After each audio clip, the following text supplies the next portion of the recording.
ምረጥ ተመረጥ ግባ ፓርላማ ትጠቅማለህ እንደ ሙስሊም ትጠቅማለህ። አሁን በተሰማ ሰበር መረጃ በኦሮሚያ ክልል በመንገደኞች ላይ የተፈጸመ አሳዛኝ እገታ ተሰምቷል። የታጠቁ ወንበዴዎች ሁለት ታታ የህዝብ ማመላለሻ አውቶቡሶችን ተኩስ በመክፈት አስቆሞ ተሳፋሪዎችን አፍነው ወስደዋል። ባካችሁ እንደው ስለፈጠራችሁ ከአዲስ አበባ ወደ አማራ ክልል ወይም ከአማራ ክልል ወደ አዲስ አበባ መሄድ ይቅርባችሁ። በገብረ ጉራቻ ከታገቱ ተሳፋሪዎች መካከል 12ቱ ተገድለዋል ተባለ።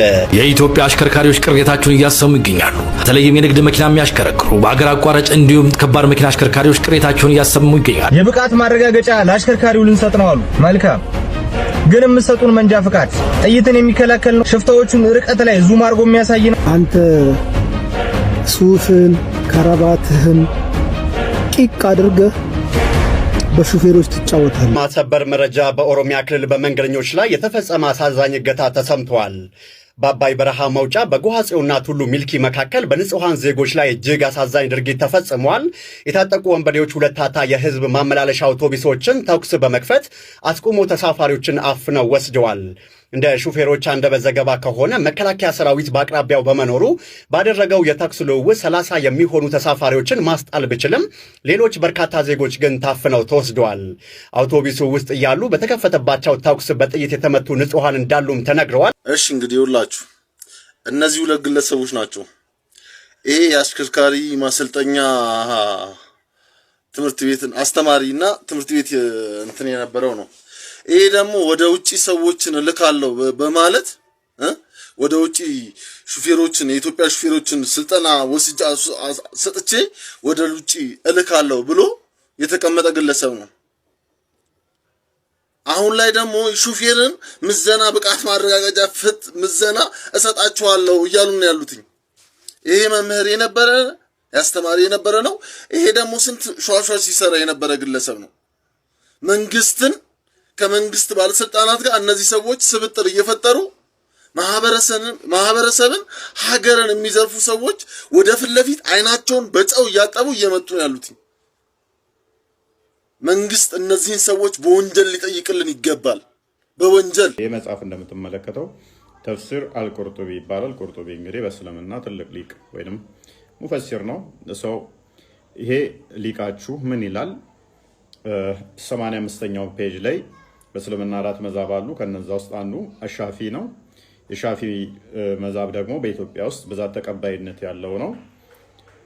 ሻፊ መዛብ ወይንም አስተምሮ እንዴት ነው እሱ? It is not permitted to kill a dhimma because his life is respected, or a Muslim or a captive because he is someone else's property. ሻፊ ምን ይላል? ሙስሊም የሆነን የተከበረን የሙስሊም ንብረት የሆነን ወይ መግደል አይቻልም ይላል። If he is from the abode of war or Muslim fornicator, it is permitted to kill him and eat his flesh. ነገር ግን በጦር ሜዳ ላይ ከሆነ ወይንም ደግሞ ዘማዊ ዝሙት የሚሰራ ከሆነ እሱን መግደልና አርዶ መብላት ይቻላል ይላል። እኔ ይህንን ስናገር ከራሴ ሳይሆን ሙስሊም ያልሆነን ማለትም በጦር ሜዳ የተያዘን ወይንም ደግሞ ዘማዊ ከሆነ እሱን አርዶ መብላት ይቻላል ያልኩት እኔ አይደለሁም።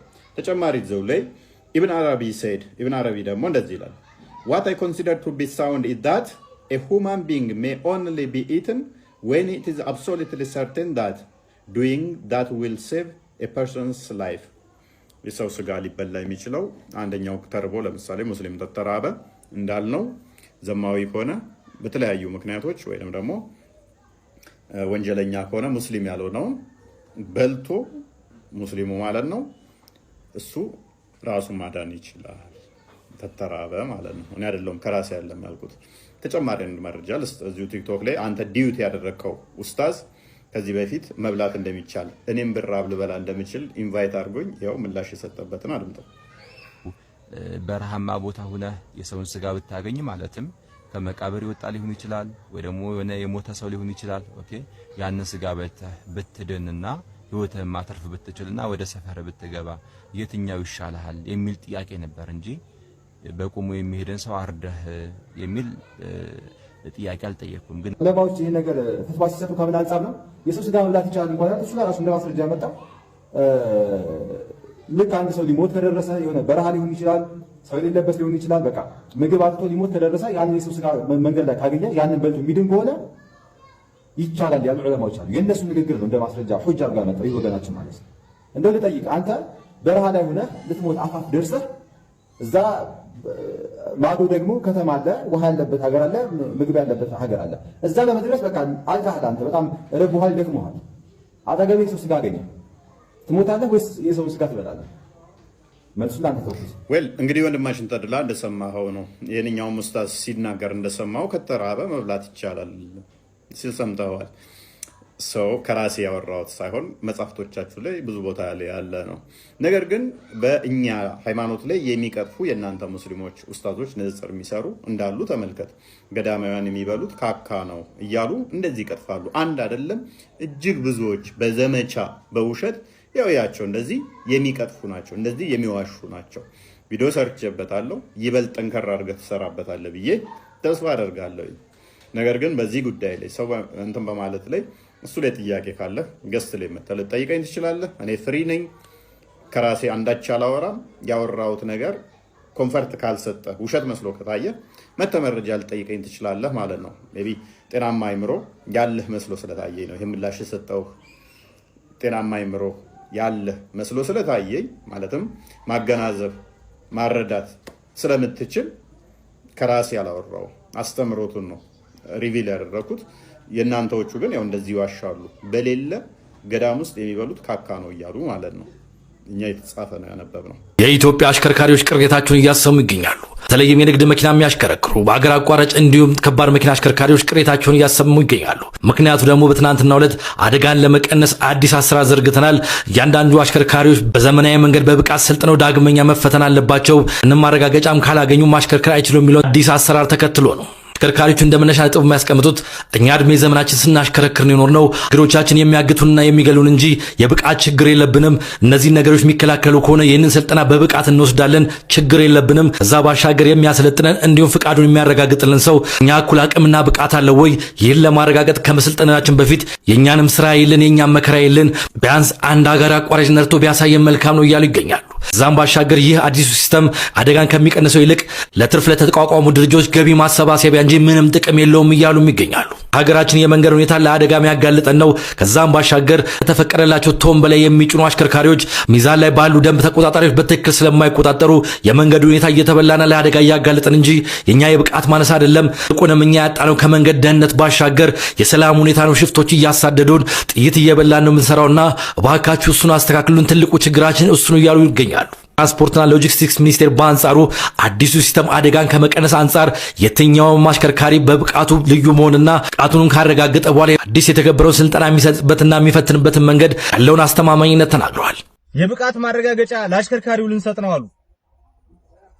መልካም፣ ግን የምትሰጡን መንጃ ፍቃድ ጥይትን የሚከላከል ነው? ሽፍታዎቹን ርቀት ላይ ዙም አድርጎ የሚያሳይ ነው? ይሄ የተበላሸ አስፋልታችሁን የበሬ ምላስ የምታክል አስፋልታችሁን የሚያሰፋ ነው? ምንድነው ዓላማው? የሚሰጠን መንጃ ፍቃድ የሚሰጠን ወረቀት መጥቶ ጥቅሙ ምንድነው? አንድ አሽከርካሪ ሰላሙን አግኝቶ መንዳት ካልቻለ እየተገደለ እየታገተ አንተ ስላደጋው ስታወራ እኛ ግን በጥይት ነው እየሞትን ያለ ነው። ለዛ ድምጽ ሳትሆነን ያን ነገር ለመቅረፍ ሳትሞክሩ እዚህ ጋር መጣችሁ ለቢዝነሳችሁ መስሪያ ቢዝነስ ልትሰሩ ነው። በቃ ምንም ሌላ ታሪክ የለውም እኮ። ያ ባይሆንማ ከዛ ከጀርባ ነበረ ችግሩን መቅረፍ የምትጀምሩት። አንድ አሽከርካሪ እኮ የሚተኮስበት ጥይት ነው፣ እሱን ለመግደል እኮ ነው እየተኮሰበት ያለው። እና በዛን ሰዓት ስላደጋ የሚያስብ ይመስላል። አንተንም ቢያገኝ ቲማቲም አድርጎ ነው እንጂ በላላ የሚሄደው። ስለዚህ እባካችሁ ግን ምን እየተካሄደ ነው? ግን እዚህ ሀገር ላይ ምንድነው እየተካሄደ ያለው ነገር?